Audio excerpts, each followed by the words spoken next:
dan Nike Widiawati sebagai Direktur Utama Pertamina. Ada juga contoh lain yang tidak kalah menarik jika kita berbincang tentang kepemimpinan perempuan. Suatu waktu saya menonton video di YouTube tentang pengelolaan sampah di Bali. Video ini menceritakan tentang buruknya pengelolaan sampah di Bali dan bagaimana solusi terbaik untuk mengatasinya. Yang menarik adalah salah satu manajer fasilitas tempat pembuangan sampah 3R, Reduce, Reuse, dan Recycle di Desa Pejeng, Kabupaten Gianyar adalah seorang perempuan. Namanya Niketut Sri Umayanti. Di bawah kepemimpinannya, sistem pengelolaan sampah di desa tersebut sangat teratur. Dia kerap turun ke pasar atau mengetuk pintu rumah-rumah warga untuk melakukan penyuluhan pemisahan sampah. Hasilnya, warga sudah dengan sadar memilah sampah berdasarkan jenisnya dan lingkungan desa tersebut menjadi asri. Tak jarang manajer fasilitas TPS 3R desa lain yang notabene adalah laki-laki berguru kepadanya dan melakukan konsultasi.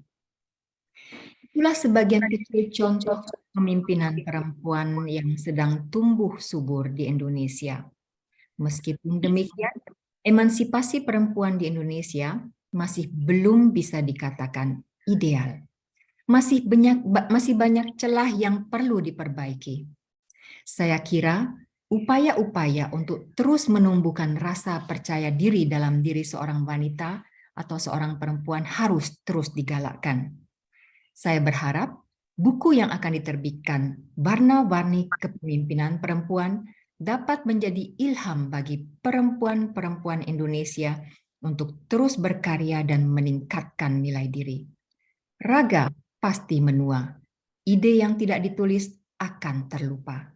Namun, goresan tinta dalam buku-buku ini akan terus abadi dan akan terus dibaca oleh perempuan-perempuan di masa kini dan di masa yang akan datang. Demikian yang dapat saya sampaikan. Terima kasih saya ucapkan kepada Ruanita, APP BIPA Jerman, editor buku yang hadir pada kesempatan ini, serta semua tamu talk show, moderator, pembawa acara, dan pihak-pihak yang turut membantu menyukseskan acara ini. Sekali lagi, saya sangat mengapresiasi kegiatan ini. Mohon maaf bila ada kata yang kurang berkenan, karena pada dasarnya tak ada gading yang tak retak. Wassalamualaikum warahmatullahi wabarakatuh.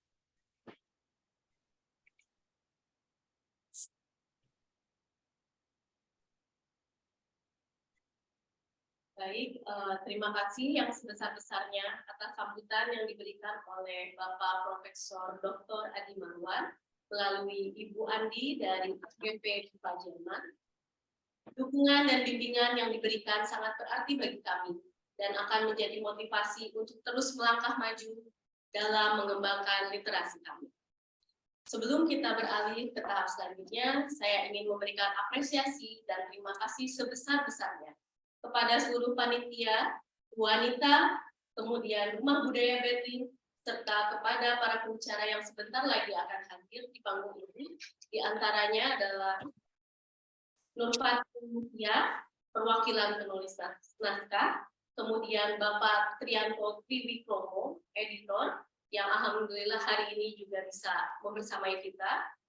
Kemudian ada Ibu Vidi Legowo, Zipperer, Head of Indonesian Service, Deutsche Welle, yang akan tayang pada layar Zoom. Kemudian kepada narasumber kami persilahkan untuk maju ke atas panggung.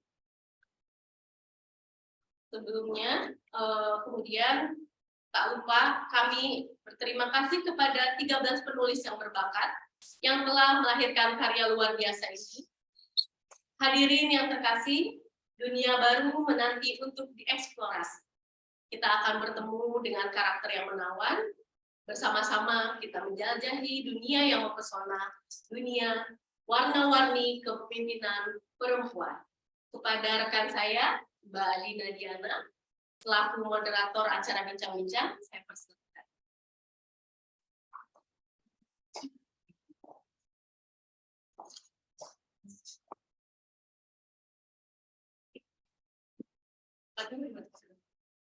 Patri, silakan kita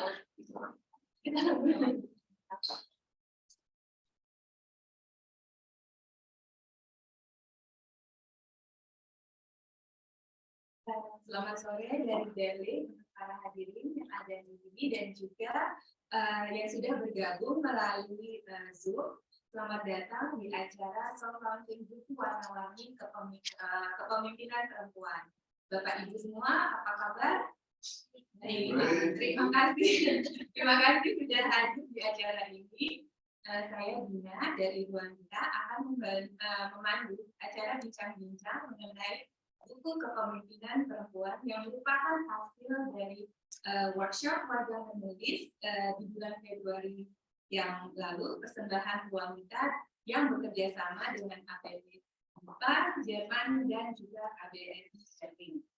Sebelum memulai acara ini, saya akan sharing sedikit mengenai Wanita. Mungkin di antara Bapak Ibu belum familiar dengan Wanita. Jadi Wanita ini adalah singkatan dari Rumah Amal Kita yang merupakan komunitas orang Indonesia di luar Indonesia untuk berbagi ilmu, cerita, dan pengalaman seputar permasalahan psikologi, sosial, dan budaya saat berada di luar Indonesia.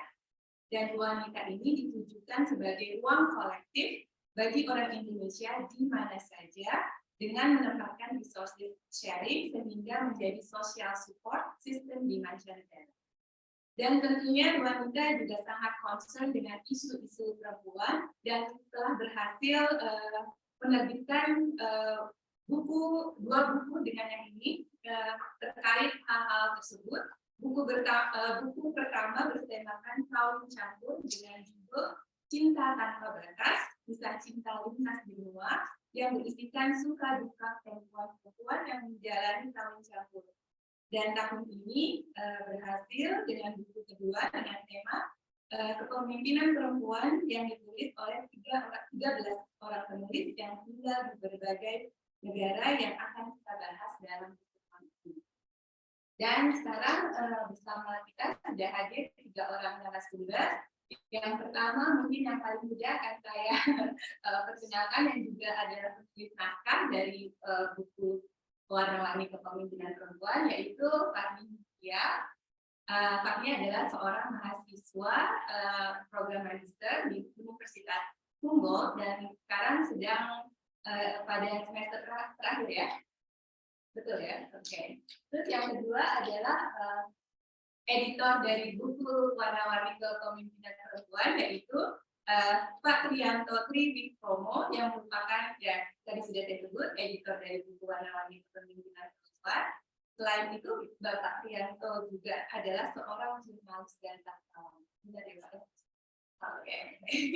Dan yang ketiga yang sudah bergabung bersama kita melalui Zoom, yaitu Mbak Tini Legowo Zipera.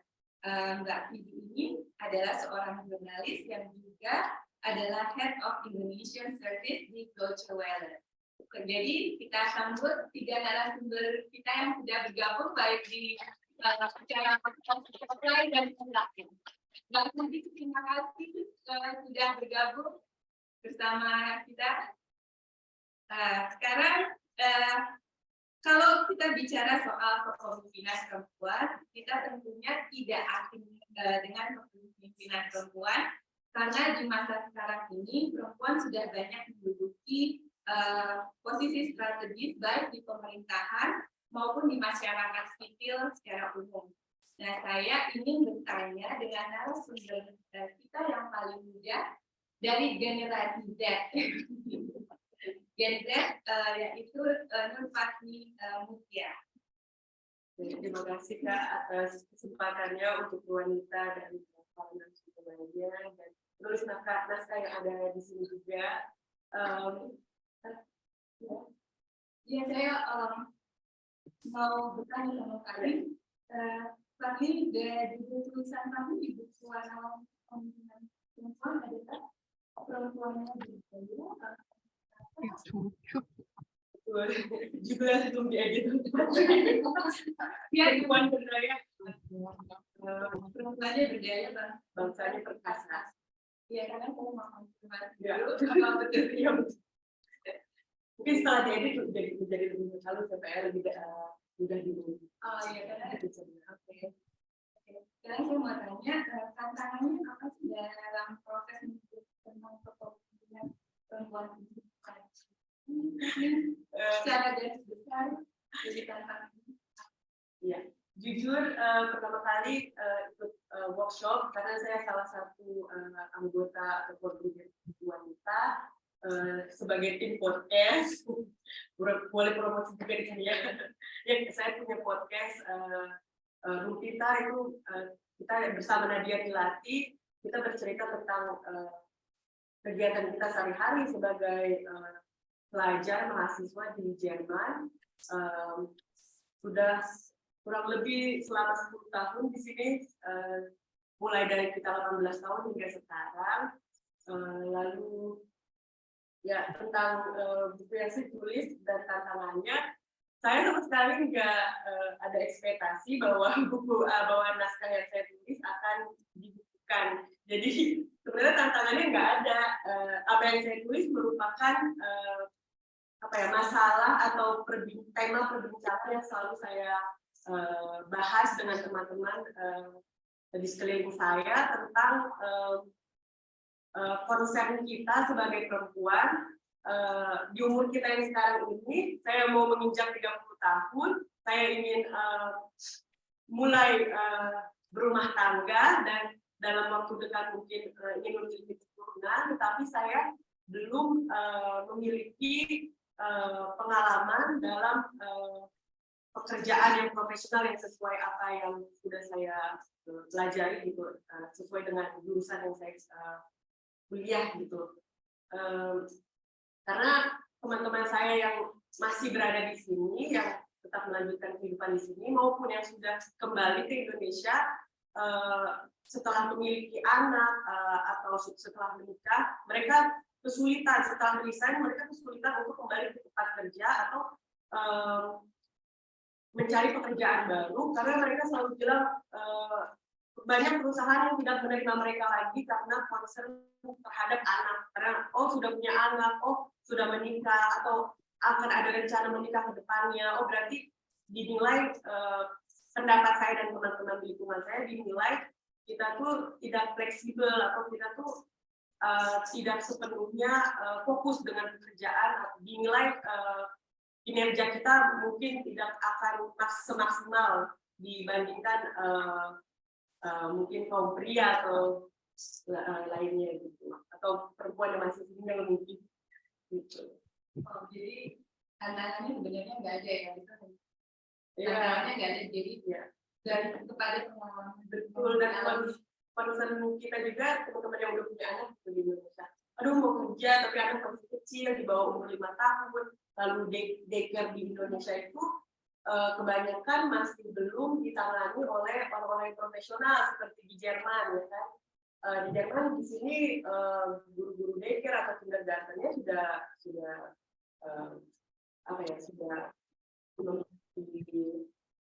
memiliki sertifikat lah untuk itu. Di Indonesia kan masih lepas gitu aja. Ada pun yang seperti itu, ada yang memang diproduksi oleh orang yang profesional, tapi kan biayanya lebih mahal lagi gitu, dan kayaknya di bawah umur 1,5 tahun atau lain sebagainya itu nggak mungkin gitu di Indonesia untuk dititipkan gitu kan. Ibunya atau keluarganya bakal mendapat penilaian buruk lah dari lingkungan atau keluarganya gitu. Iya, dulu soal daycare. Iya, Kan kayak gitu. Jadi berdasarkan pengalaman. Iya, membahas tentang cuci juga, permodel dan komputer shoot dan lain sebagainya. Nah, sekarang ke Bapak editor, apa pendapat Bapak sebagai editor mengenai warna lagi kepemimpinan karena kan Bapak mengedit ya. Jadi Bapak baca seluruh tulisan tersebut, bahkan diedit juga ya seperti judulnya. Punya itu gimana menurut mengedit pergolakan dan karena bisa saja orang akan mengatakan bahwa editor itu juga memiliki dan editornya seorang Islam. Hanya saya perlu ingatkan laki-laki itu bisa feminis dan ada aliran laki-laki manapun. Nah, yang saya lakukan yang pertama adalah saya reading SLB. Jadi saya melakukan pembacaan teks itu sebagai penulis.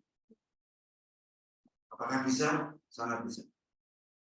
Saya adalah seorang pengarang yang dalam bahasa Jawa bisa menjawab bisa berubah menjadi laki-laki, bisa berubah menjadi perempuan, dan kamu bisa transgender atau apa, bisa menjadi binatang, bisa menjadi tembok. Dengan demikian tidak ada masalah ketika sebuah teks yang ditulis oleh para perempuan diedit oleh seorang laki. Itu ada persoalan ternyata tidak semua perempuan berkenan di edit. Tidak persoalan juga bagi saya tidak akan demikian marah gitu. Wah, kalau gitu saya berhenti aja. Tidak. Nah, yang menarik adalah membaca sebagai perempuan itu kemudian menemukan ternyata macam-macam suara perempuan. Tidak satu jenis. Ada perempuan-perempuan yang sedang melakukan perlawanan terhadap budaya laki-laki. Ciri-cirinya adalah teksnya pasti menggugat kepatriarkan. Contohnya, adanya Mbak Andi itu kan perempuan bisa namun perspektifnya adalah bahwa laki-laki itu sesuatu yang memang nggak masalah karena memang budaya patriarkat masih mendominasi pemimpin di dunia ini yang perempuan. Nah, tulisan Mbak Andi justru mengingatkan kita masih ada problem besar dalam dunia kepemimpinan. Tetap saja perempuan tidak menjadi sesuatu yang utama. Ya, ini satu hal yang ada yang perempuan masih melawan kepatriarkatan dan kepatriarkatan adalah ada teks-teks yang sudah sudah berdamai dengan ini. Yang digugat justru perempuan dan perempuan yang digugat. Karena memang terjadi perempuan membuli perempuan atau merundung perempuan yang tidak sepaham. Itu berarti perempuan masih melakukan perlawanan terhadap perempuan yang di dalam dirinya terinternalisasi budaya laki-laki. Ya, jadi ada jenis perempuan melawan laki-laki, perempuan melawan perempuan, dan ada juga yang perempuan melawan dirinya sendiri. Itu saya kira menarik. Jadi membuka dirinya sendiri, apakah saya sudah bisa menjadi pemimpin yang baik dalam paling tidak ada tiga itu yang kemudian yang berikut adalah perjuangan para perempuan ini juga gede-gede gitu. Satu contoh yang menarik adalah tulisan misalnya perempuan yang memperjuangkan nama kita. Penulisnya ada di sini. Ya, dia itu menulis tentang bagaimana perempuan mandiri itu punya nama sendiri. Di Indonesia nama sendiri gampang ingat. Istri saya itu akan disebut dengan nama saya, ya, atau nama anak saya. Ya, itu sesuatu yang saya kira perlu diperjuangkan karena secara tidak sadar alam bawah sadar kita mengatakan bahwa ketika nama-nama itu diungkapkan sendiri menjadi nama diri gitu ya, itu juga punya daya. Meskipun di berbagai belahan dunia nama bukan seorang itu juga menjadi sesuatu yang asik. Tapi perjuangan itu menjadikan nama depan sebagai nama itu penting juga. Jadi perjuangannya kadang-kadang tidak terlalu kelihatan sebagai sesuatu yang itu. Tidak membuat bahwa kepemimpinan dunia itu mestinya perempuan. Gitu. Tetapi ada perjuangan yang saya kira sangat. Juga bagaimana perempuan-perempuan berdaya secara ini. Saya kira tulisan yang bertajuk perempuan atau usaha bernama Dekat Bijak itu mengingatkan kepada kita sebenarnya kepemimpinan perempuan itu bukan hal baru. Pada zaman Nabi, istri Nabi itu kepemimpinan itu si perempuan dan Nabi Muhammad adalah anak buahnya politik. Ya, persoalannya kemudian memang ada revolusi, makin ke sini makin ada revolusi. Jadi perjuangan hari ini saya kira makin ke sana, makin ke sana. Karena itu memang kemudian kita membentuk teks ini warna kepemimpinan, karena memang sangat berat. Nah, yang paling penting adalah kepemimpinan perempuan yang disuarakan itu lebih kelihatan daya. Jadi dalam teori kebudayaan itu siapa yang sebenarnya yang menyuarakan perempuan? Adalah perempuan itu sendiri berbeda. Ketimbang saya menulis sesuatu, kemudian teks itu kemudian dipahami oleh orang. Dulu saya pernah menerbitkan buku yang berjudul pertempuran lain Jerupati, saya luncurkan itu. Terjadi konflik. Kenapa? Karena itu perjuangan perempuan soal kebesaran. Jadi ada banyak persoalan dan saya kira kalau suara perempuan kemudian yang menyuarakan para penulis perempuan, dayanya saya kira legakannya lebih tinggi dan publik akan lebih masuk. Tidak ada kecurigaan. Saya kurang dicurigai karena saya tepat. Ya, karena Bapak selalu dicurigai sebagai laki-laki, perempuan, saya juga pengen tahu jadinya bagaimana Bapak melihat dari sudut pandang laki-laki mengenai pemimpin perempuan secara umum, terlepas dari buku ini. Silakan Bapak. Ya. Saya itu justru dalam pengalaman saya bergaul dengan para perempuan dan rata-rata perempuan itu justru menjadi pemimpin saya. Di kantor ketika saya masuk kerja jadi wartawan, itu pemimpin pertama saya adalah seorang perempuan. Dia begitu disiplin, tapi sekaligus dia sangat lembut, sangat ramah, sangat mendidik saya sebagai bahkan kadang-kadang sebagai anak dan kadang-kadang sebagai mitra yang saya kira dia tidak menjadi sosok yang inferior itu juga, tapi juga tidak menjadi sosok yang kemudian superior karena perempuan.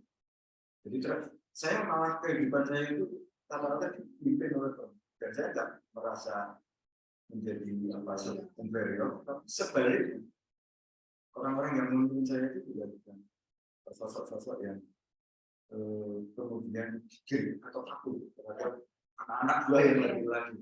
Jadi yang pertama, kebetulan saya berrelasi juga dengan proyek-proyek saya di Jerman ini.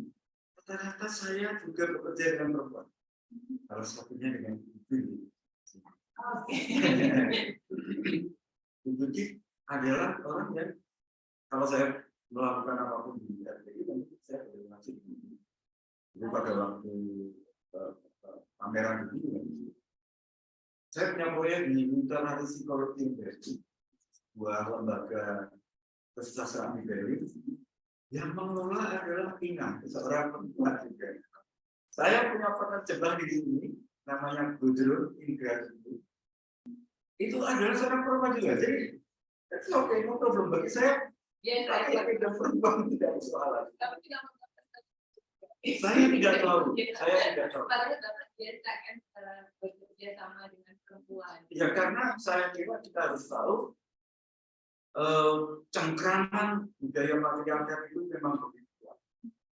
Sehingga siapapun laki-laki yang juga memperjuangkan penghancuran terhadap budaya patriarkat sepenuhnya tidak akan bisa dipercayai. Nah, itu waktu itu di sini saya benar-benar ada pertanyaan, apakah saya benar-benar bisa memperjuangkan ketika novel, dan saya katakan kenapa tidak, karena saya reading as a woman dan saya write. Terima kasih Bapak. Jadi walaupun sudah sering kali bekerja sama dengan perempuan, bahkan mempunyai tim dan perempuan, tetap ya Pak ya. Pasti. Dicurigai Itu sebagai. tidak salah. Ya. Karena budaya patriarkat masih. Ya, jadi saya punya pengetahuan baru bahwa walaupun ada sudah bekerja sama dengan perempuan, bahkan punya bos perempuan, tetap ternyata image itu tidak hilang, malah dicurigai. Nah, sekarang saya mau beralih ke Mbak Vivi. Halo Mbak Vivi, bisa dengar suara saya nggak Mbak? Bisa, tapi kurang jelas. Mudah-mudahan aku bisa dengar. Bisa dengar? Bisa dengar. Suara Mbak Vivi malah nggak saya. Oke. Bisa dengar?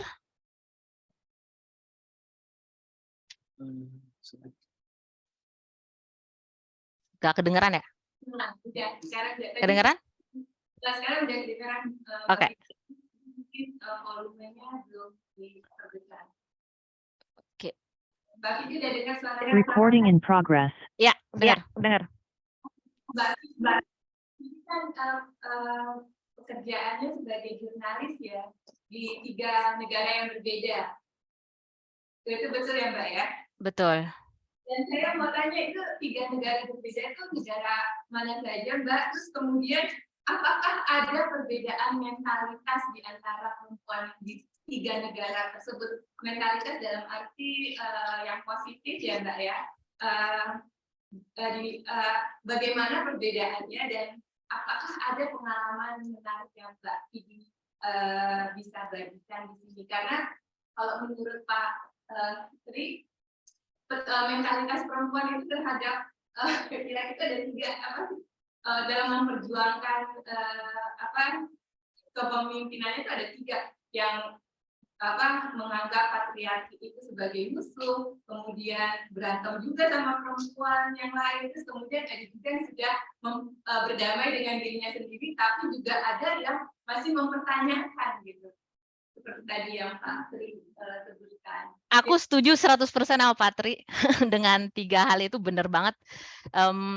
Mungkin menjawab pertanyaan Mbak dulu. Yang pertama, saya di 3 negara, saya sempat di Indonesia kerja jadi wartawan. Ini dulu banget ya, karena saya sekarang tidak bisa menyebut diri saya kembali sebagai wartawan gitu loh. Semenjak jadi kepala redaksi, untuk turun ke lapangan itu bisa dihitung pakai jari dan I miss that so much, tapi susah sebagai pimpinan untuk turun ke lapangan lagi. Saya pernah di Indonesia, saya pernah di Inggris, dan terakhir di Jerman. Dan karena saya hanya bisa berbicara dari sisi jurnalis, yang saya lihat perempuan dari segi mentalnya di 3 negara itu kita nggak ada bedanya. Karena untuk jadi jurnalis, Patri juga bisa bilang bahwa emang kita perempuan-perempuan jurnalis itu cenderung keras kepala. Bisa dengar nggak Mbak? Ya, agak mendengar sedikit, tapi suaranya agak. Oke. Suara.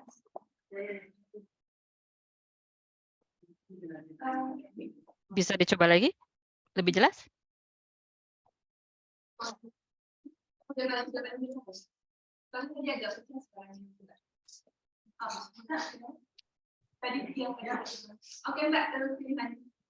Jadi jurnalis itu kan pada dasarnya sama ya, baik perempuan maupun laki-laki gitu loh. Pada dasarnya kita harus keras kepala, harus ngotot untuk sampai ngedapetin apa yang kita inginin. Jadi saya sejujurnya nggak ngeliat perbedaannya jurnalis-jurnalis di 3 negara itu, karena pada dasarnya tabiat jurnalis harus mirip gitu loh. Kalau nggak, kita nggak akan jadi jurnalis. Kita udah tahu pada saat sebelum menjadi jurnalis bahwa itu emang akan jadi sesuatu yang berat. Entah itu jurnalis pria dan perempuan, aku rasa sama. Ya Patri ya? Saya rasa nggak ada bedanya.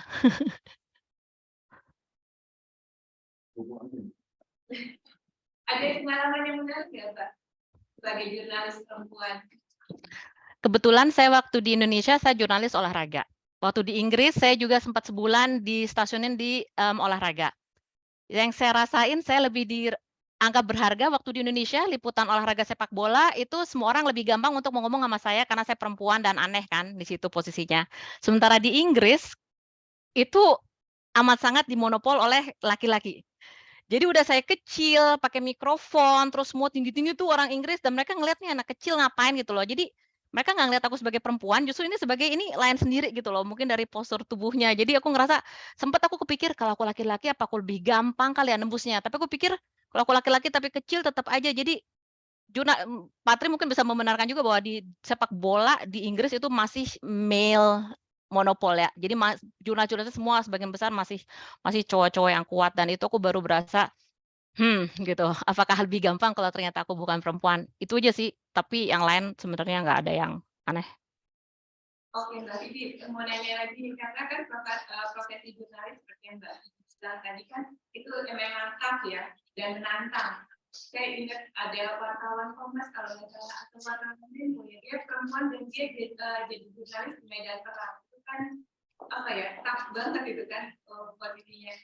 Terus bagaimana, tentunya ya, bagaimana pekerjaan atau profesi lainnya, baik dengan komposisi gender yang berkembang ataupun tidak, dan ditambah dengan pengkondisian patriarki di masyarakat, sepertinya bias gender itu tidak terhindari, tidak bisa dihindarkan. Menurut Mbak Vivi, bagaimana Mbak Vivi mengatasi bias gender dalam profesi jurnalis? Apakah memang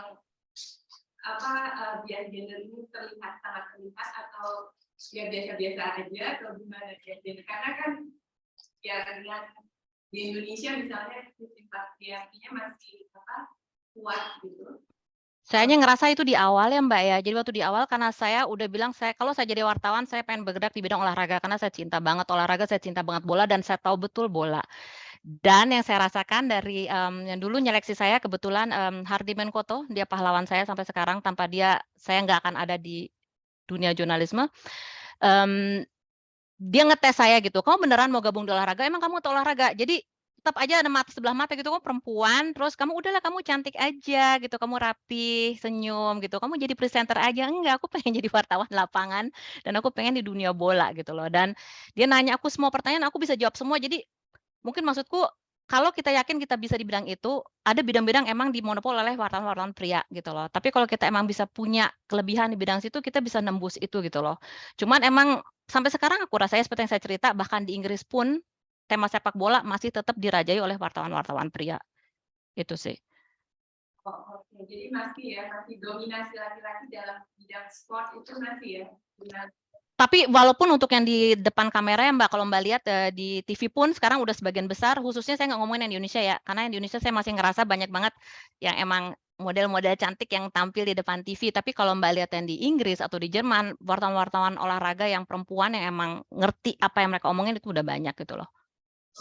Oke. Terima kasih Mbak Vivi.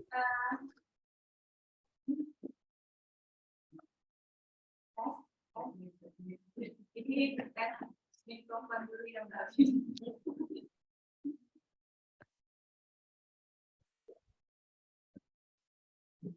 Halo tes, udah bagus ya, jadi penting ini. Oke, sekarang mau balik ke Fatmi lagi.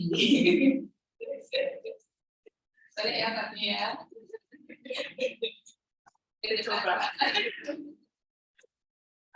Yang pertanyaan untuk Fatmi. Misalnya ya, dalam buku Warna-Warni Kepemimpinan Perempuan nih, ada beberapa penulis yang menulis sosok Angela Merkel. Seperti Ibu Andi yang menulis tentang Angela Merkel. Terus Fatmi sendiri juga menyinggung peran perempuan di Jerman. Menurut Fatmi, apakah gaya kepemimpinan misalnya seperti Angela Merkel itu bisa diterapkan di Indonesia yang dibilang lebih patriarki dari Jerman? Terus karena Angela Merkel juga walaupun dia pemimpin yang hebat, perempuan, tapi dia itu seperti tidak mau membicarakan emansipasi perempuan, seperti yang ditulis Bu Andi. Bu Andi kan menulis bahwa Angela Merkel itu tidak mau disebut sebagai pejuang emansipasi perempuan. Nah itu kalau menurut Katni gimana? Secara umum, secara umum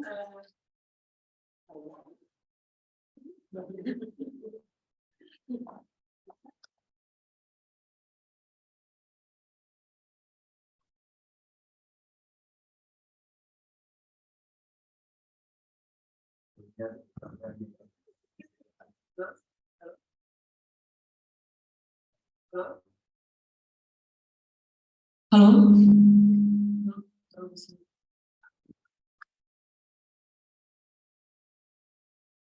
Halo? Ya. Secara umum, setiap negara menurut saya memiliki, yang secara umum penting untuk diingat, setiap negara memiliki konteks sosial budaya dan politik yang berbeda atau yang unik, ya kan? Gaya kepemimpinan seorang pemimpin di suatu negara yang sukses belum tentu bisa sukses juga diterapkan di negara lain, gitu kan? Menurut saya Angela Merkel dapat menginspirasi dan memberikan pelajaran yang berharga kepada setiap pemimpin di semua negara, karena dari hal tersebut kita dapat belajar atau contohnya Indonesia aja gitu yang lebih patriarki dibanding Jerman, kita ambil nilai-nilai yang relevan aja gitu dari apa yang telah diterapkan Angela Merkel di sini. Kita perlu juga adaptasi, modifikasi, dan menyesuaikan diri, dan tidak meninggalkan nilai-nilai kultur budaya yang kita miliki, norma yang ada di Indonesia. Saya tadi juga barusan berpikir, misalnya saya menulis di naskah saya, gimana kalau Indonesia itu bisa membiayai orang tua untuk memiliki cuti. Contohnya di Jerman cuti selama 3 tahun, kalau tidak salah. Lalu anak juga mendapatkan Kindergeld atau tunjangan anak, yang artinya biaya bulanan kasar anak itu dibiayai oleh pemerintah. Lalu seorang ibu juga mendapatkan Muttergeld atau uang tunjangan seorang ibu, dan untuk ayah saat mengambil cuti yang selama 3 tahun tersebut juga mendapatkan gaji yang full gitu, dibayar oleh Finansamt atau dibayarkan oleh perusahaan tersebut gitu kan. Tapi saya mikir juga, apakah mungkin hal tersebut bisa terjadi di Indonesia dengan banyaknya penduduk dan tingkat kelahiran dan lain sebagainya. Kayaknya kurang yakin, tapi ya ada sedikit dari situ mungkin yang bisa kita ambil tentang cutinya mungkin, atau tentang kebebasan kebebasan untuk jika seorang ibu butuh waktu untuk stop gitu bekerja karena dia lebih ingin mengurus rumah tangganya atau anaknya, perusahaan tidak semena-mena langsung meng-cut dia atau mengeluarkan dia dari pekerjaan. Menurut saya seperti itu. Oke, terima kasih.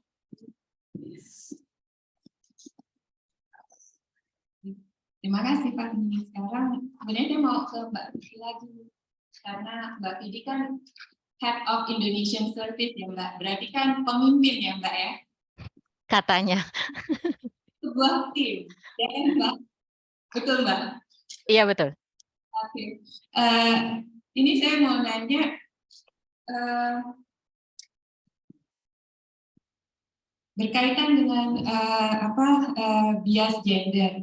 Jadi kepemimpinan itu kan biasanya dikaitkan dengan sifat-sifat maskulin ya Mbak ya.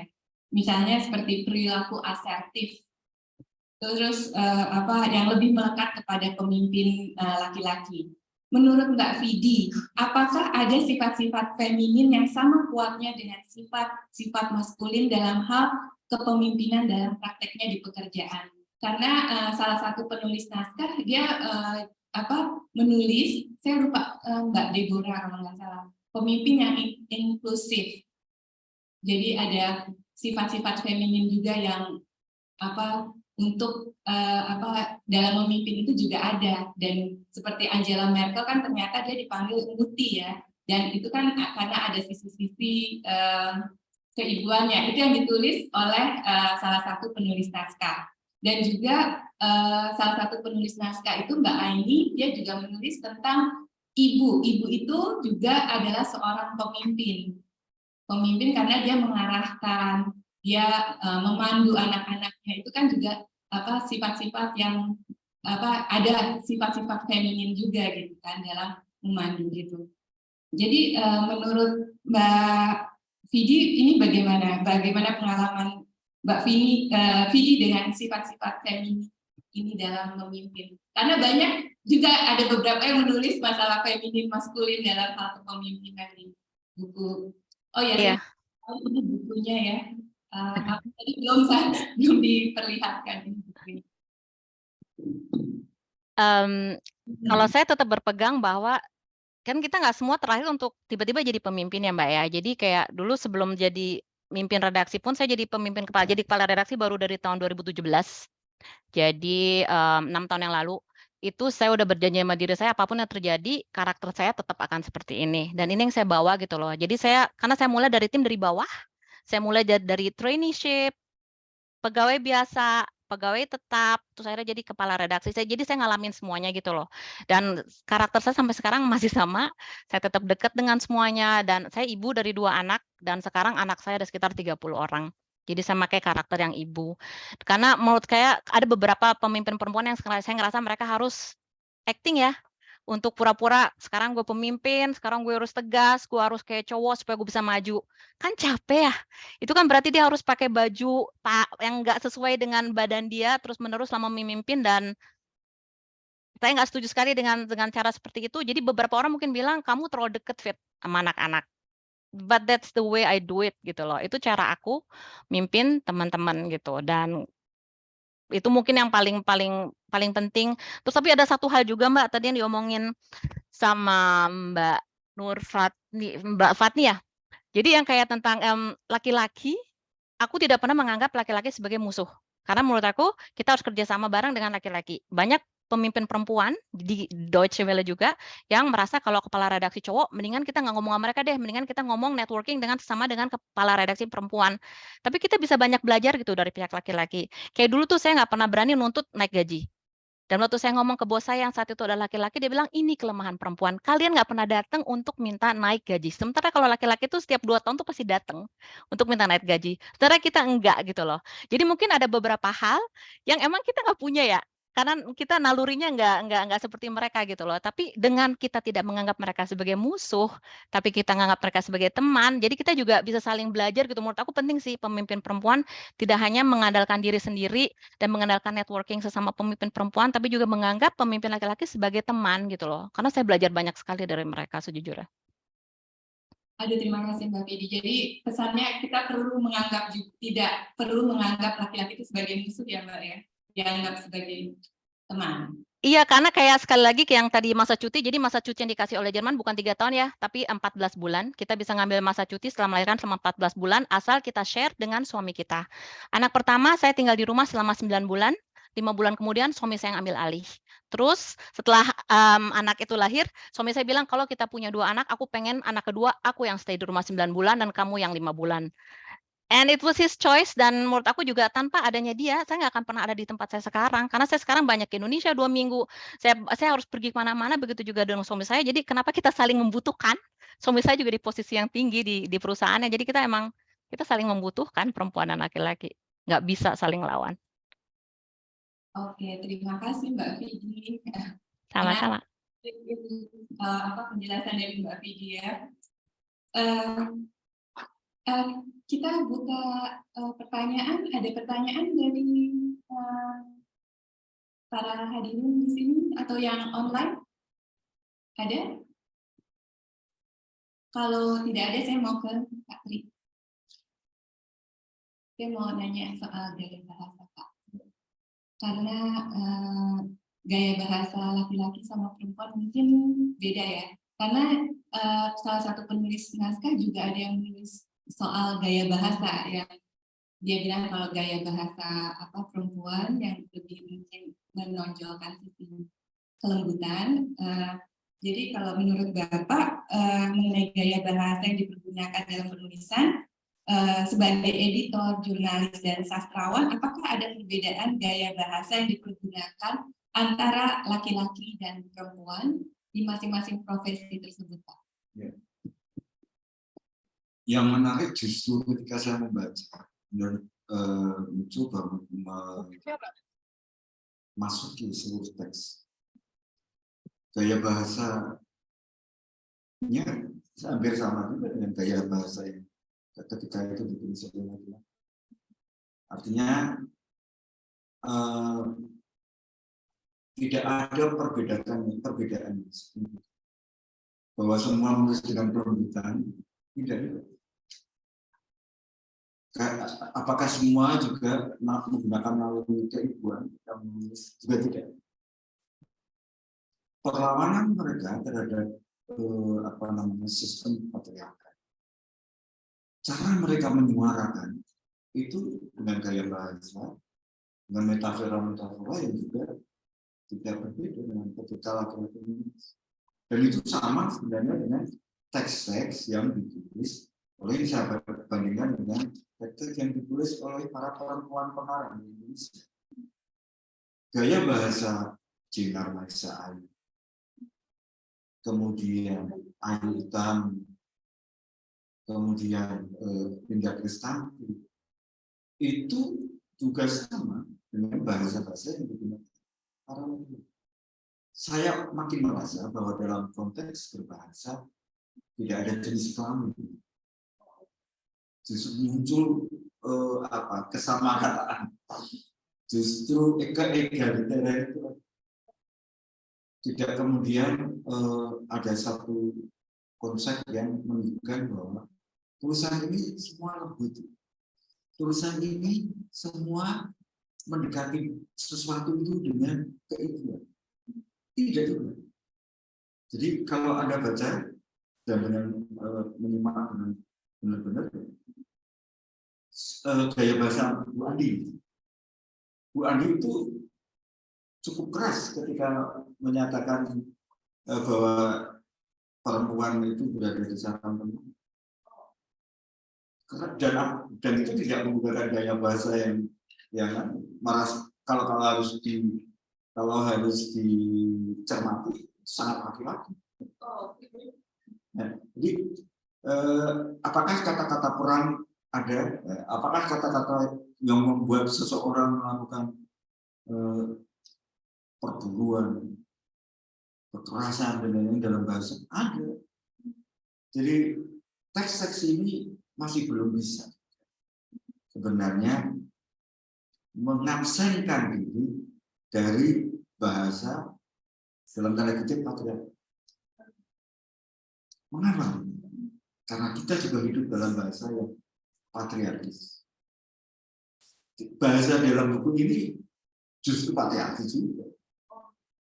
Sehingga kalau kita mengatakan, apakah semua penulisnya menggunakan pendekatan yang feminis? Karena masih ada semangat bahwa melawan kepatriarkatan harus dengan kepatriarkatan. Jadi teks-teks yang kita baca, kalau kita pahami gaya bahasa, masih juga ada bahasa-bahasa yang biasanya dipakai. Jadi satu itu ya. Yang kedua, apakah semua writing is a woman? Juga. Yang masih ada kekuatan sekali lagi kekuatan laki-laki laki-lakian di dalam segala hal itu masih ada. Tapi saya yakin ikhtiar yang luar biasa untuk menyuarakan kesetaraan gender. Meskipun kadang-kadang bahasanya kadang-kadang apa? Saya kira saya atau para penulis lain itu pun masih akan sulit untuk menggunakan yang bahasa misalnya yang sepenuhnya sangat feminin yang sepenuhnya tidak patriarkis itu agak sulit. Karena dalam banyak penelitian, bahkan dalam bahasa pun. Jadi sebenarnya Pak, batas antara gaya penulisan laki-laki perempuan itu fluid ya, Ya, cair gitu ya. Jadi nggak tegas batasnya. Jadi nggak bisa dibilang feminin, nggak bisa dibilang maskulin, tapi lebih ke batasnya ya cair ya, fluid gitu ya. Oke, terima kasih Pak. Ada yang mau bertanya di sini atau yang online? Siapa tuh?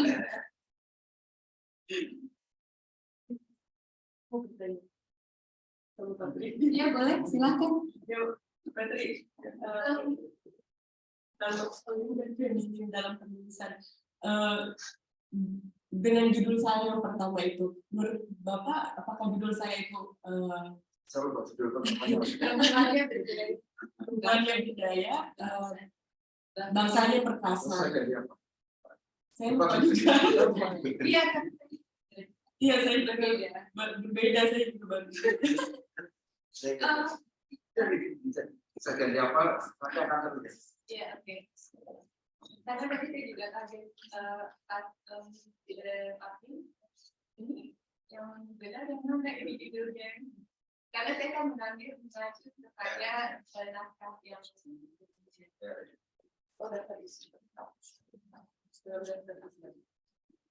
ini yang online nggak ada yang bertanya ya?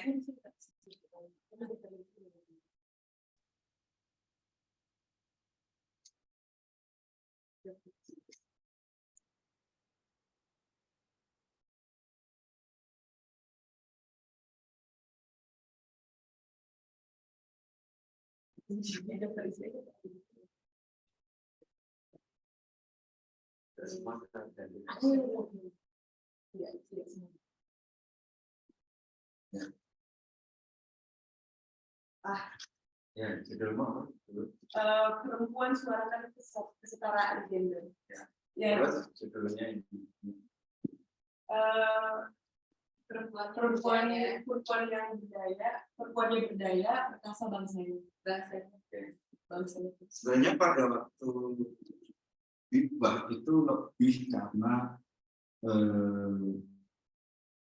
itu bahasa yang sana dipengaruhi oleh bahasa Jawa, dan teks itu lebih lebih tidak memiliki daya dorong yang besar karena hanya sampai pada dibatasi oleh apa yang ingin diungkapkan. Nah, ketika saya baca teks itu, adalah daya ledak tulisan itu adalah terletak pada perempuan suarakan kesetaraan gender ini. Jadi saya justru mencoba memahami teks itu lebih cermat, dan kemudian kalau judulnya hanya ini sangat sedikit. Hanya kemudian dilibatkan menjadi perempuan perjuangan kesetaraan gender. Bukan berarti kemudian teks ini kalau pakai judul itu tidak lebih baik. Itu hanya persoalan kok sempit ya? Kok sempit ya? Maka harus ada ledakan. Jadi lebih menyuarakan. Ya. Jadi saya berusaha semaksimal mungkin tidak mengubah daya ledak. Karena kalau saya ubah bisa lagi saya. Jadi saya hanya semaksimal mungkin justru titik ledaknya. Ya, tapi saya setuju karena kesetaraan gender. Saya juga di akhir naskah menulis bahwa saya ingin seorang ayah, suami juga ikut serta mengurus rumah tangga dan membimbing anak, ikut serta turun tangan mengurus anak di rumah kayak gitu, agar tumbuh rasa gimana ya, lebih memiliki gitu ya Pak, lebih menyayangi keluarga dan tahu masalah-masalah apa yang dihadapi oleh seorang ibu istri di rumah gitu. Dan di satu sisi perempuan istrinya tuh dapat ya, lanjut bekerja seperti itu, bergantian gitu. Di Jerman kan bisa tuh kayak gitu di sini, dan di Indonesia kan bisa. Gimana caranya istrinya bisa kerja, suaminya di rumah juga digaji juga gitu kan.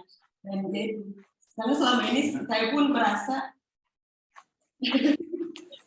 juga merasa seorang ayah saya sendiri kaku gitu di rumah dengan anak kaku. Jadi kayak ada gaps gitu kan. Dan ya seperti itu, saya ingin bahwa seorang ayah, suami itu juga dekat dengan anaknya, dekat dengan apa seisi yang ada di rumah gitu, mengenali semuanya gitu. Terima kasih Kak atas pergantian judul ini. Apa yang kau cita-citakan itu sebenarnya kalau dilakukan di rumah saya? Anda tahu, saya bikin sebuah media besar.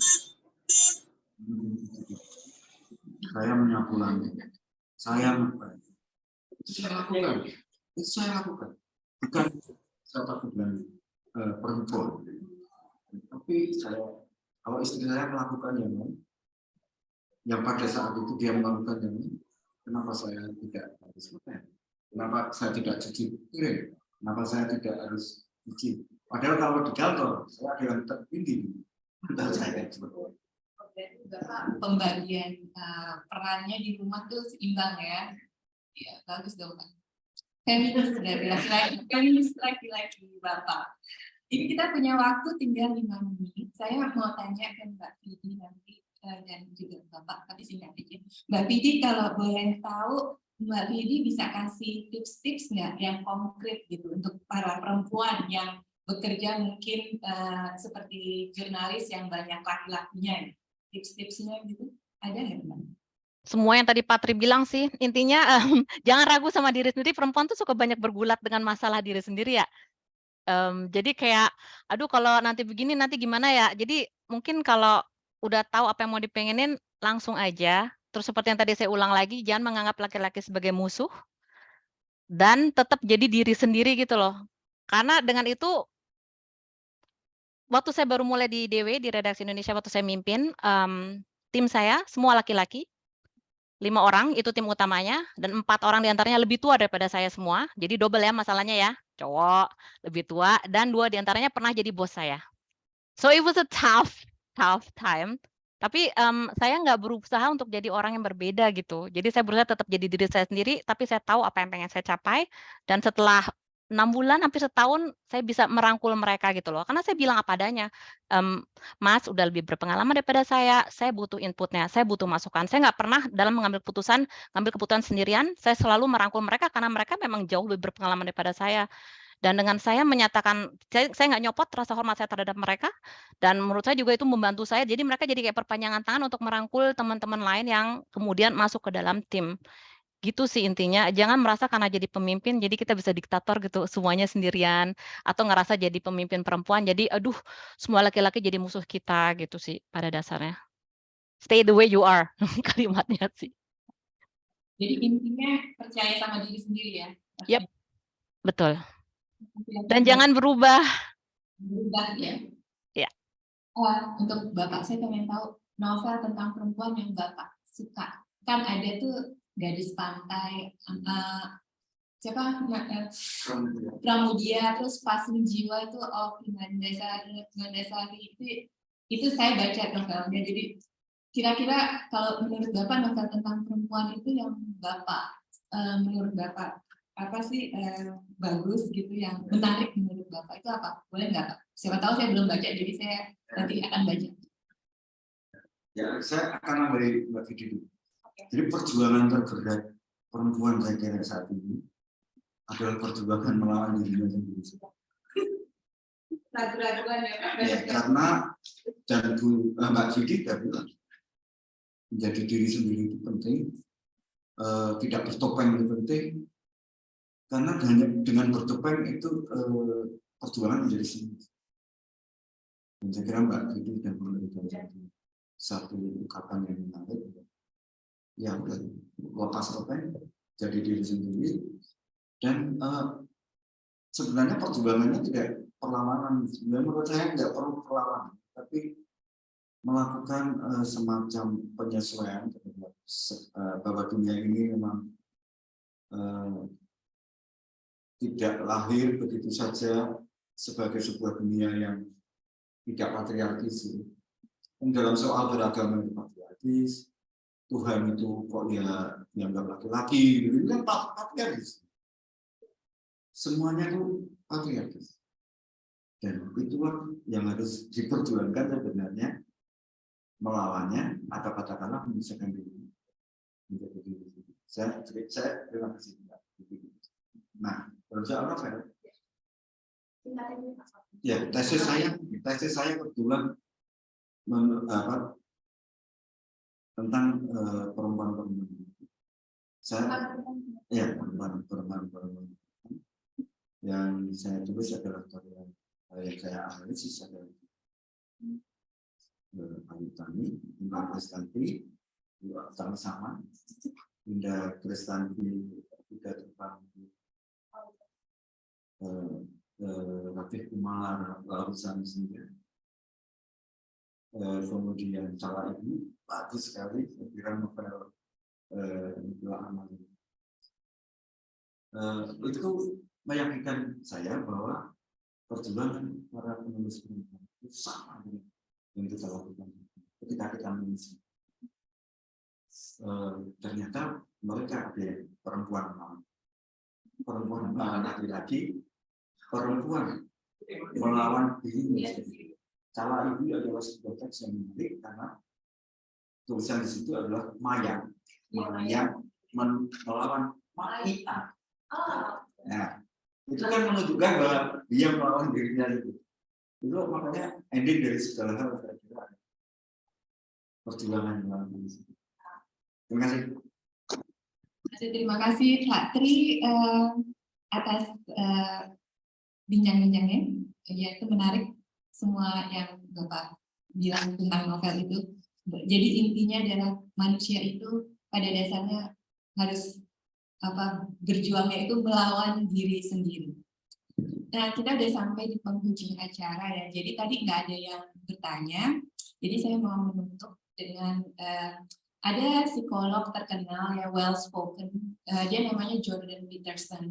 Si Jordan Peterson ini bilang bahwa tidak ada perbedaan kognisi antara laki-laki dan perempuan. Dan ini penting karena berarti karena tidak adanya perbedaan kognisi antara laki-laki dan perempuan, maka laki-laki dan perempuan itu sama peluangnya untuk menjadi pemimpin. Jadi sama peluangnya untuk menjadi perempuan alfa, menjadi laki-laki alfa, seperti yang ditulis oleh salah satu penulis, dia menulis soal laki-laki alfa dan perempuan alfa.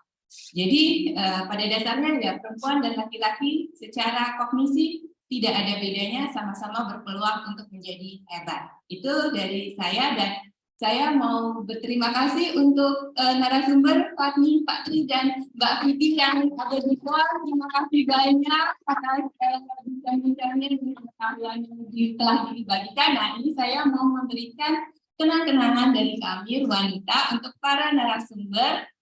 Cuman kalau Mbak Vivi kan akan dikirimkan ya Mbak ya. Oke, ini untuk Pak Tri, terima kasih. Lebih gede.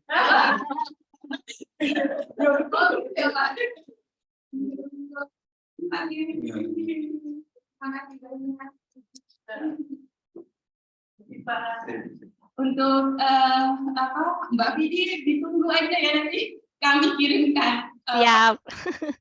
Terima kasih. Soalnya tadi udah cerita soal di balik pekerjaan jurnalis yang tough, yang banyak didominasi oleh laki-laki, jadi ada pengetahuan baru buat saya kalau memang pekerjaan jurnalis itu sangat berat, sangat menantang. Terima kasih. Oh ya, boleh, silakan. Oh, untuk narasumber. Karina, jadi seorang laki-laki. Jadi ya, simpan laki-laki. Ini dari Pak Laki. Kan masih kan.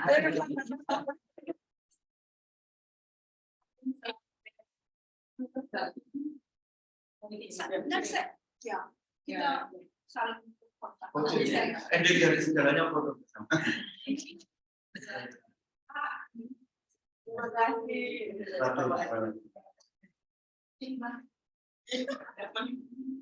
Ini penulisnya dari Pason ya. Iya, Pak Werner. Raus Werner. Oke, saya kembalikan ke Nadia. Terima kasih ya Nadia ya. Terima kasih Mbak Dina kepada Rarusa dulu, atau kita mau foto bersama dulu Mbak Ana, boleh? Boleh? Ya. Mungkin Mbak Brigita juga bisa bergabung. Budia sekarang Mbak Vidi secara online ada layarnya Mbak. Ini Mbak Vidi. Ya, siap. Bisa. Pas.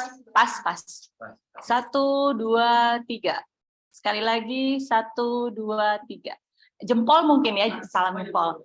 Oke. Jempol. 1, 2, 3. 1, 2, 3. Sip. Oke.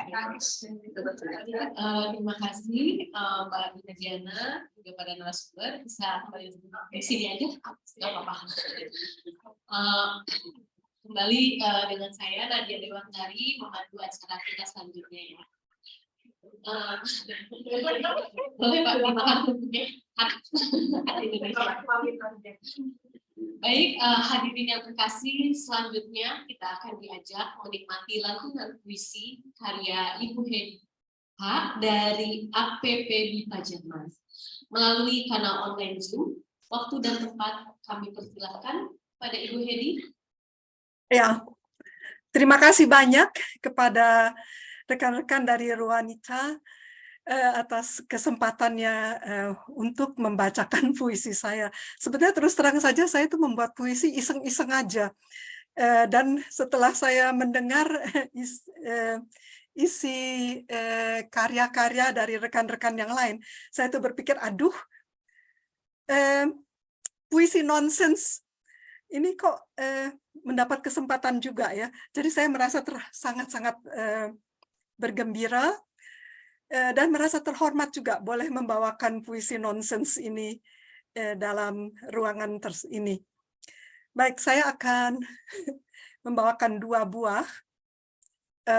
Sebetulnya terus terang saja karya ini saya tulis untuk menunjukkan kepada mahasiswa betapa banyak kata-kata dalam bahasa Indonesia yang berakhir dengan eng.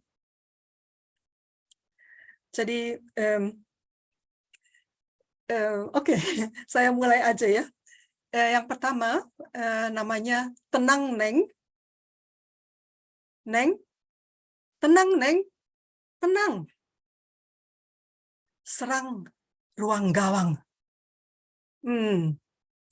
Kurang matang. Sekarang, serang. Menang. Senang. Orang-orang Malang tunggang lagang. Pantang larang. Berang. Garang. Balik serang. Abang mengerang. Kurang senang. Oke. Itu yang pertama, dan ini kelihatannya jadi malah seperti kebalikannya dari yang Ibu tadi katakan, bahwa kita wanita dan pria harus bekerja sama. Kalau dalam hal ini malah kelihatannya seperti ya yang wanita juga harus berani menyerang apabila hak-haknya terasa kurang dihormati. Dan saya rasa di Jerman sini pun hal tersebut walaupun katanya emansipasi cukup tinggi, tetapi juga sering terasa demikian. Ya. Oke, yang puisi yang kedua berjudul Bayang-Bayang. Mang, mangga Mang. Bang, abang bangga Bang. Terang. Ya enggak dong. Tang, Jangan pasang di dandang, Kang. Sang Kuryang nggak garang, sayang. Memang nggak garang. Serangga di sarang yang garang, sayang. Bayang-bayang melayang. Dayang-dayang sembayang. Sang dalang datang. Pegang wayang, goyang-goyang doang. Lalu buang.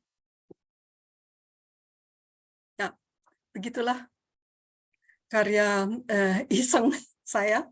Dan terima kasih Anda semua bersedia mendengarkannya. Saya jadi sebenarnya malu dengan Pak Tri yang aktor kawakan yang juga ikut mendengarkan.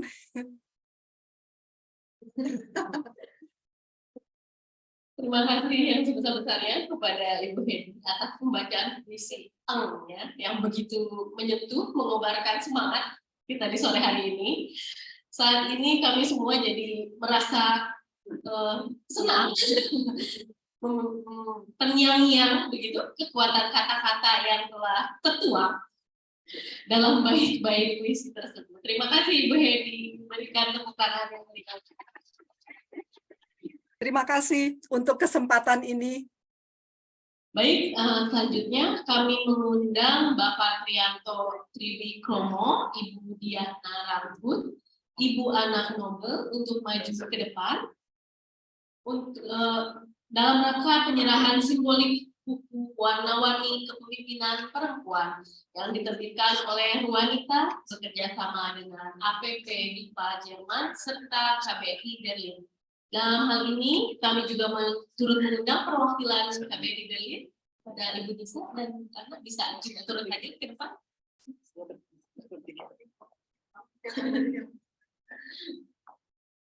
Mungkin Pak Tri bisa juga.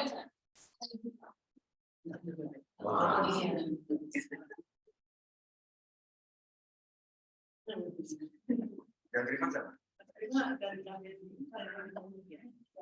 Yang memberikan? Oh.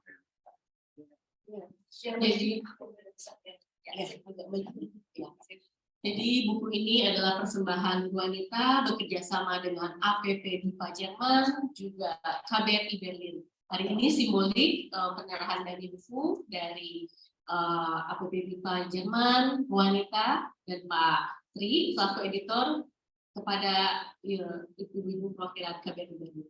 Silakan.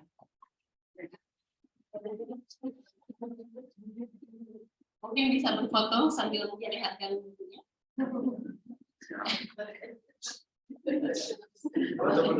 Dibantu tim dokumenter.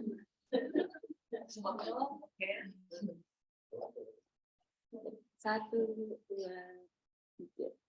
Satu, dua. Terima kasih.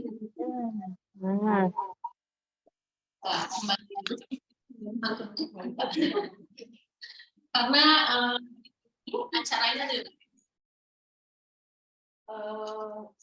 menginjak pada acara hiburan ya, Ibu Dia. Akan ada kuis berhadiah yang dipandu langsung oleh Ibu Dia. Nah, waktu dan tempat kami persilakan Ibu Dia. Selamat sore. Saya bagian untuk senang-senang membagikan hadiah, tetapi hadiahnya sudah dibuat di dalam dibungkus. Silakan boleh dibuka. Hadiah kecil, tetapi yang penting adalah bagaimana kita mengetes yang hadir, tahu tidak ya tentang apa yang tadi dibicarakan. Ya. Pertama sedikit saja, buku ini dibuat atas kerjasama dari APP BIPA. Itu adalah perkumpulan guru-guru bahasa Indonesia bagi penutur asing di Jerman. Lalu juga dengan Wanita. Kemudian didukung oleh KBRI Berlin. Lalu APP BIPA itu ada singkatannya. Tapi bukan itu yang saya tanyakan ya. ABB MIPA dari A-nya apa ya? Asosiasi? Bukan, tapi afiliasi. Afiliasi pengajar dan pegiat bahasa Indonesia bagi penutur asing. Demikian ya, Bu Andi. Kemudian jadi sudah tahu APP MIPA, tapi Bu Anita, siapa yang tahu kepanjangan dari kata Bu Anita? Siapa? Kamu tahu? Siapa yang tahu? Kamu tahu? Oh, iya. Bu Anita adalah panjangannya ruang aman kita. Ruang aman kita, salah atau benar? Salah. Ruang aman wanita. Ruang aman wanita. Bukan ruang, tetapi rumah. Kalau ruang kan Rumah. ya, Rumah aman wanita. Oh ya. hadiahnya boleh dibuka, boleh dibuka, boleh dibuka. Silakan dibuka. Hadiahnya ini adalah dari APP MIPA. Dia berbuka, ya berbuka. Ada tas MIPA yang dibuat oleh mereka yang mempunyai cacat mental. Jadi sengaja kita buat diproduksi pemerintah cacat mental Indonesia. Ya, ini adalah hadiah dari ABB MIPA. Yang kedua sekarang, yang kedua ada hadiah lagi nih, ada hadiah lagi, ya, hadiah ini untuk pertanyaan yang kedua. Kita kenal Mas Tri di sini. Nama panjangnya siapa? Oh, saya tahu. Itu ya, namanya Tri. Trianto, Triwikrama. Tapi apa fungsinya di sini? Sebagai editor buku. Nah, sekarang yang saya tanyakan lagi, apa pekerjaannya selain jadi bapak rumah tangga tadi? Itu pekerjaannya yang secara profesional. Sebutkan 2 pekerjaan profesional dari Pak Tri. Oh, siapa? Siapa yang tahu? Apakah kamu tahu tidak kami bahas? Apakah tahu pekerjaan dari Pak Tri? 2 profesi lagi dari Pak Trianto. Siapa yang mau menjawab? Apakah Pak Norbert, Widuri, dan tahu? Siapa tahu? Redaktur pimpinan pelaksana dan dosen. Itu baru jadi 2 ya, dosen dan pimpinan dan redaktur. Bukan, salah. Saya yakin yang dimaksud itu, tapi kan pimpinan kantor. Bukan pimpinan kantor ya. Jadi pemimpin. Siapa yang tahu? Ya. Itu baru satu. Kedua. Pimpinan redaksi satu lagi apa? Tadi seorang dosen. Oh betul, tapi tadi nggak disebut dia jurnal. Udah. Ya, jadi benar ya Pak ya? Jadi benar. Berarti ada satu hadiah lagi yang saya akan sampaikan kepada Ibu dari kami.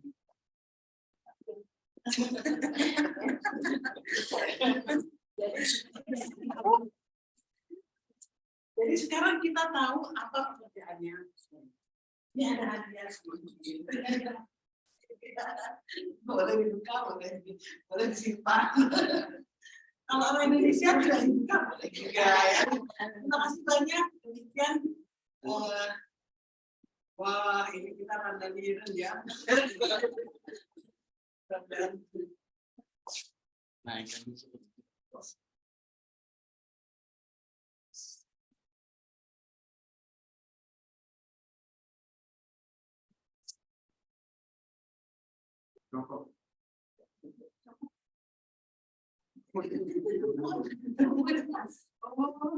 Hampir sama, aku coba.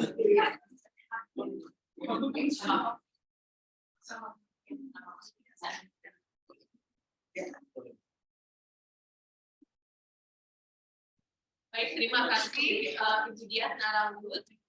Selamat kepada para pemenang hadiah yang beruntung hari ini. Yang akhirnya bikin Pak Tri juga nervous. Kabut jadi mudah-mudahan suara saya terdengar ya. Hadirin yang terkasih, melalui acara ini kita telah mendengarkan berbagai percakapan yang menggugah pikiran dan memperluas pandangan kita tentang kepemimpinan perempuan. Kita telah mendapatkan wawasan yang betul-betul berharga pada hari ini. Atas nama panitia, saya ingin mengucapkan terima kasih kepada para penulis yang telah berbagi cerita dan pengalaman melalui buku ini. Semoga karya-karya Anda menjadi sumber inspirasi bagi banyak orang. Terima kasih juga kepada seluruh tim penerbit, editor, desainer, dan semua pihak yang telah berkontribusi dalam proses penerbitan buku ini. Tanpa kerja keras dan dedikasi kalian, buku ini tidak akan menjadi kenyataan. Menutup, terima kasih yang tak terhingga kepada seluruh hadirin yang terkasih yang telah memberikan dukungan dan kehadiran dalam acara kita hari ini. Juga mohon maaf untuk segala kekurangan yang terjadi di acara kita hari ini. Sekian, saya Nadia Dewantari, pamit undur diri dan sampai bertemu di acara wanita selanjutnya. Terima kasih.